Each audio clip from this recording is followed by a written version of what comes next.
ఎస్సీలు ఉన్న దగ్గర అది మరి ఏం పథకమో, ఇల్లు కూలగొట్టుకోండి, మీరు ఇల్లు కూలగొట్టుకుంటే ఇల్లు ఇస్తామని చెప్పి పాపం ఎస్సీలను మభ్య పెడితే వాళ్ళందరూ కూడా ఇల్లు కూలగొట్టుకున్నారు. పెరికేడు గ్రామం అని చెప్పి రాయపర్తి మండల్లో, మరి అట్లనే తొర్రూరులో కూడా 6వ వార్డులో చాలా మంది ఇల్లు కూలగొట్టుకొని ఉన్నారు. వాళ్ళందరూ కూడా ఏంటంటే మరి అది ఎలక్షన్ ముందు స్టంటా తెలియదు, లేకపోతే ఏందో తెలియదు.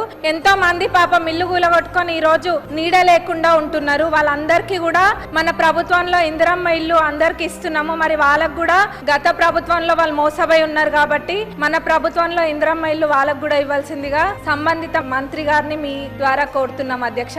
మొత్తం 40 ఇళ్ల పైన ఉన్నాయి పెరికేడ్లో. పాపం వాళ్ళు ఎప్పుడు వచ్చినా గానీ బిడ్డ ఎండకేండి వానకు దడుస్తున్నాము, మాకు కూడా ఇందిరమ్మ ఇల్లు ఇవ్వండి అని అడుగుతున్నారు. వాళ్ళకి ఈసారి ఇందిరమ్మ ఇళ్లలో వెసులుబాటు కల్పించాల్సిందిగా మీ ద్వారా కోరుతున్నాం అధ్యక్ష. మరి డబల్ బెడ్రూమ్ ఇల్లు ఏవైతే అసంపూర్తిగా ఉన్నాయో అవన్నీ కూడా మనం పూర్తి చేసి, అప్పుడు నాణ్యతతోటి కట్టలేదు చాలా మటుకు చూసినట్టయితే. ఇప్పుడు వాళ్ళందరికీ కూడా ఎవరైతే అసలు జాగా కూడా లేని పేదవాళ్ళు ఉంటారో వాళ్ళకి అవి మనం పూర్తి చేసి అలాట్ చేయవలసిందిగా మీ ద్వారా కోరుతున్నాం అధ్యక్ష.